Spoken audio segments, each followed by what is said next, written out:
What's going on, you guys? Happy, what day is it? What's going on, you guys? Happy Tuesday. Super excited about doing this live video. Um, since it's Valentine's week, whether you like it or not, it's just important to talk about love, talk about loving yourself, talk about loving others, relationships, and all that stuff. So I was like, yo, I'm gonna do this video and talk about it just from books that I've read, things that I've experienced, and anything that I say. Whether you like it or not, you can take it, you can leave it. Parts that you don't agree with, definitely, it's not for you. And so I wanted to talk about, because I had a few conversations with people today about loving yourself, okay, loving your kids, loving the people you're in relationships with, your friends, all of that stuff, and all the things in between that go with that. So, two of my favorite books. Number one is Loveablitliy. So you can write that down. I'm gonna tell you who it's by. Just 1 second. And also The Five Love Languages by Gary Chapman. And Loveablitliy is by Marianne Williamson, Knowing How to Love and Be Loved. And the first book, the Loveablitliy book, will like rock your socks off. You be like, what? And then the Five Love Languages is very, very valuable for you to learn how to love other people the way they want to be loved, right? And so a lot of our relationships with ourselves and the relationships that we have with other people don't work out. Okay, this is for your kids. This is for everybody. Let's just say kids and your spouse. Okay, and then let's just say your best friends or whatever.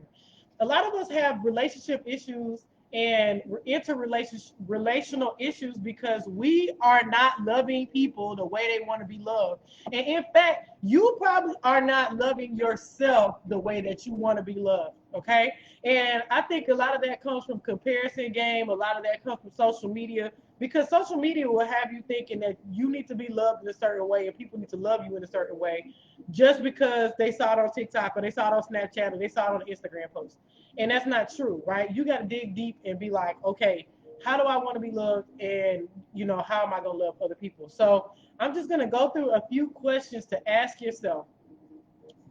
yourself, and ask yourself as it pertains to other people. Number one, you got to ask yourself, if you're one of those people who like self-talk down to yourself, are you worthy of love? Do you think that you are worthy to be loved?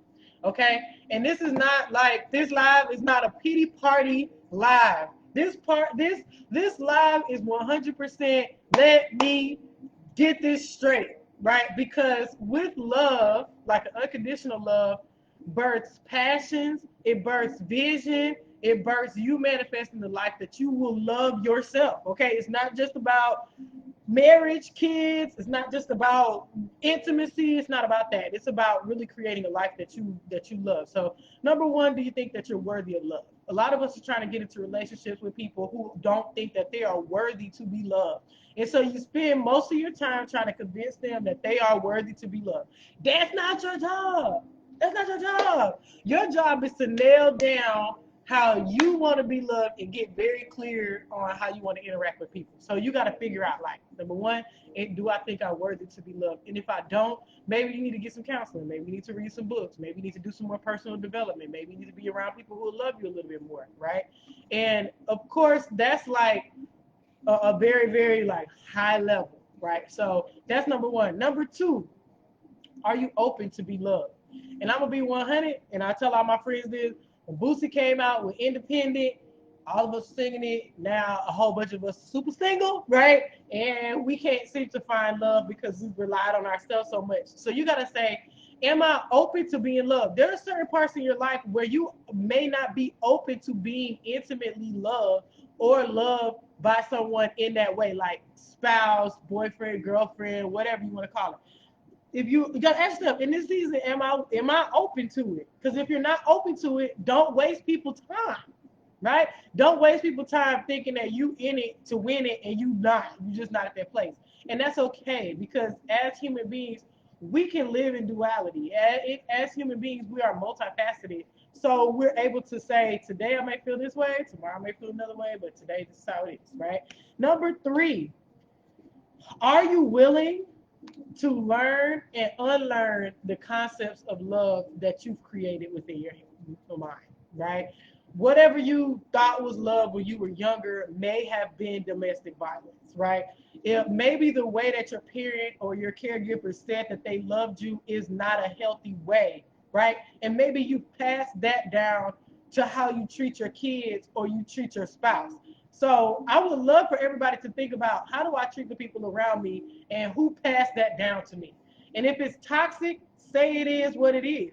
And we get rid of our toxic situations, our toxic habits. Because when you know better, you do better. Nobody wants to be in a relationship with a toxic person. Your kid does not want to be around you. And I'm going to speak for the kids, okay? Because a lot of y'all, your kids don't like you, okay? Your kids don't like you because you say you love them, but your actions don't match, right? You do that to your spouse. You do that to the people you dating. You can't do that, right? You got to unlearn the toxic traits that were passed down to you, okay? That's all I'm going to say about that, because I can go on. So, inside of your relationship, when you know that you want to change and something in you say, you know what, I need to do better, right? I need to work on myself. I need to work on the relationship I have with people. And let's just say you are in an intimate relationship, or you have a friendship that you want to cultivate and you want it to work and be better, right? Or maybe you have a relationship with your kids and your kid has verbalized that they don't like you and that you are a toxic ass person, okay? Right? If your kid does not want to be around you, you know, and you're like, okay, is my kid, you gotta ask yourself, is my kid worth loving? Is the person that you're in a relationship, are they worth loving? Some people that we're with is your best friend. Let's just say best friends, because a lot of us have loyalty to friends because of time.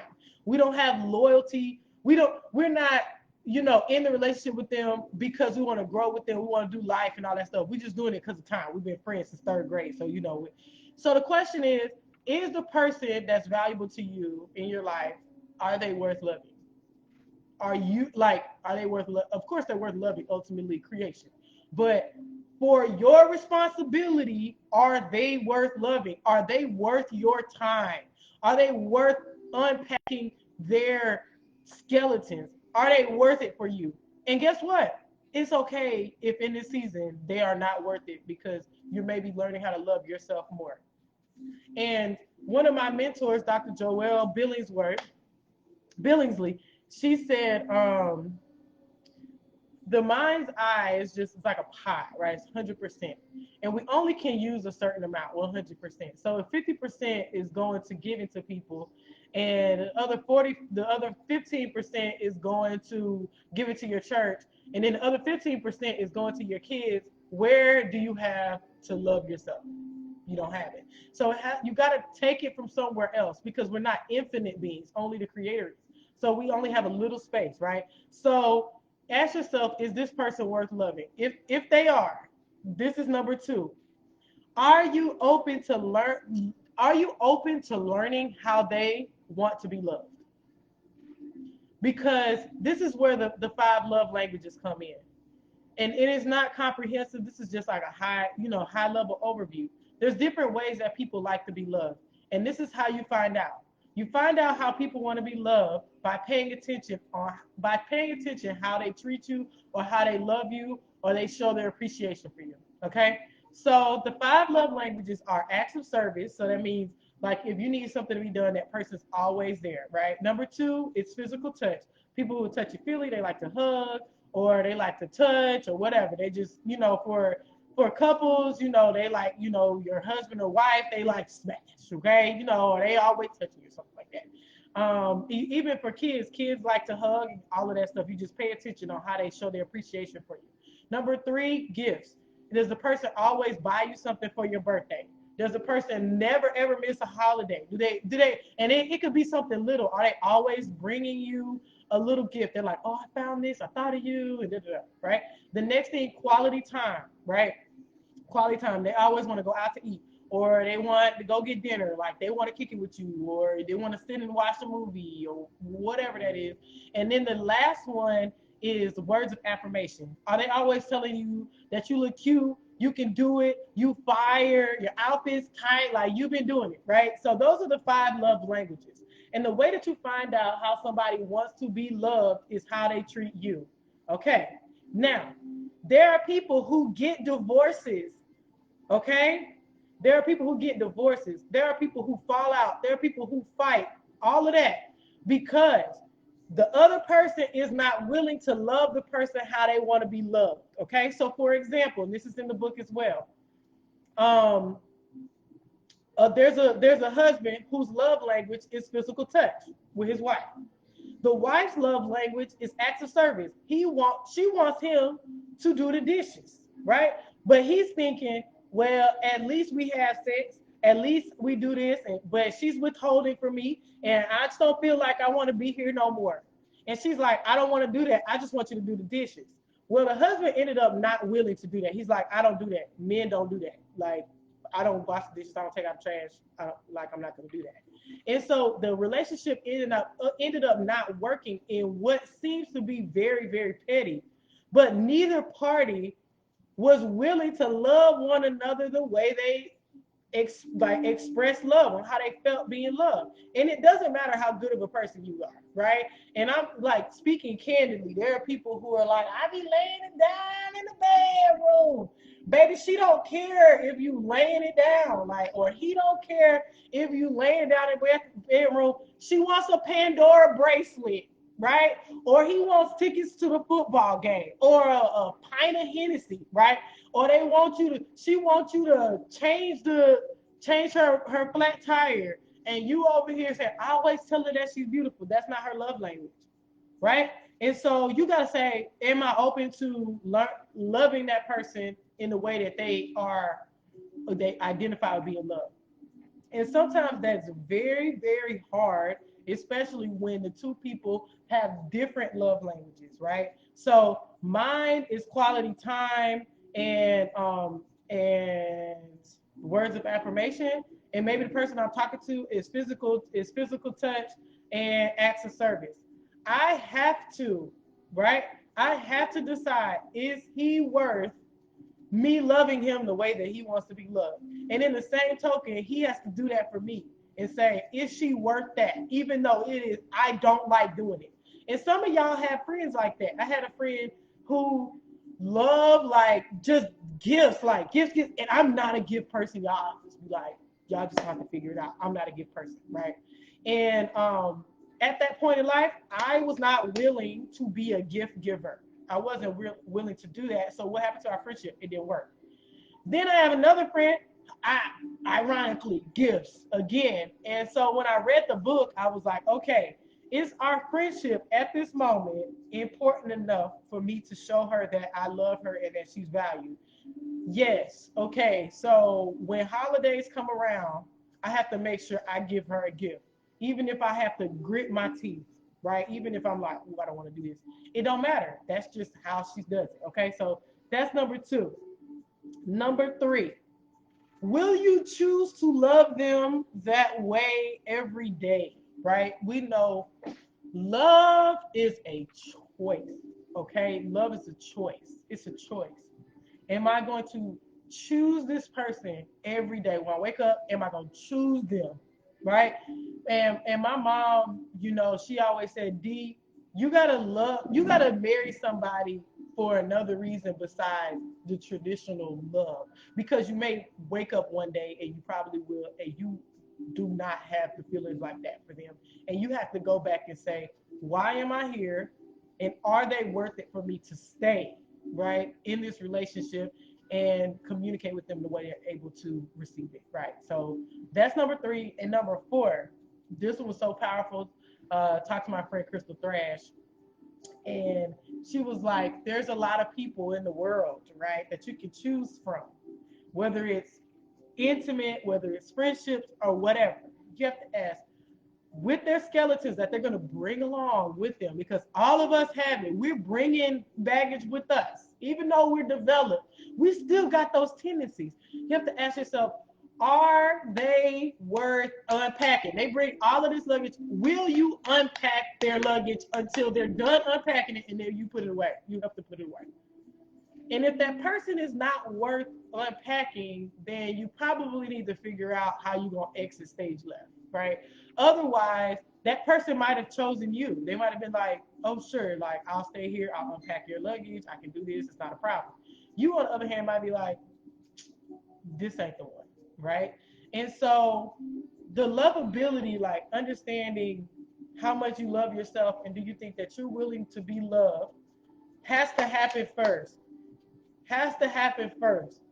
You nailing down how you feel about yourself has to happen first. So whatever that looks like for you, like I said earlier, if it's therapy, if it's counseling, if it's getting your medication right, if it's doing personal development, positive affirmation, getting a mentor, whatever it is, you have to realize that you're worth being loved. If that's getting spiritual, whatever, because you don't need to put on somebody else the responsibility to make you feel loved. Nobody wants to be made to do anything, and I for sure don't want to be made to teach somebody how to love themselves. Now, all of us are called to different things. All of us are called to different ministries for sure. But when it comes to self-love, I think that there should be a responsibility that we have to ourselves to say, I'm going to take responsibility for loving me. And here's the part. Loving yourself and taking the initiative and the steps to learning how to do that is a personal responsibility. It's going to take time. And it's not you being weak. You are not weak when you love yourself, when you express that. Okay? You're not being bougie if you love yourself. The way that people love themselves is different, right? And it depends on what your love language is. Gifts is not my love language, so I'm not going to necessarily buy myself things, right? I love to be by myself. My love language is quality time. I love to be by myself. And so nail that down too. What do you primarily do for people? And then you need to do more of that for yourself, right? If you like gifts, then you need to give yourself gifts. If you love acts of service, then you need to go volunteer, right? If you love words of affirmation, maybe you need to do that for yourself. Write it down, journal, right? And so it's so important for us to first, like, as we go into Valentine's Day, I'll say especially singles or people who are in single relationships, right? Focus on yourself. Like, how do I want to be loved? Let me love myself like that. Then take out the toxic trait of thinking like, I need somebody to love me, or I'm gonna lean on this person to teach me how to learn to love myself, and they're gonna deal with my stuff on the side. Like, no, okay. There's no human's responsibility to do that. So, as Valentine's Day comes, a lot of people are gonna be disappointed. A lot of people are gonna be super excited, one way or the other. But I think if we reflect on like what it is, what love means to us, and how we portray it to other people, and ultimately reflecting on how does God love us, whatever that looks like for you. I don't care if it's God, Allah, if you say universe, if it's Buddha for you, if it's Muhammad for you, or whoever, whatever it is for you. How do they show their love to the creation or to the followers, whatever?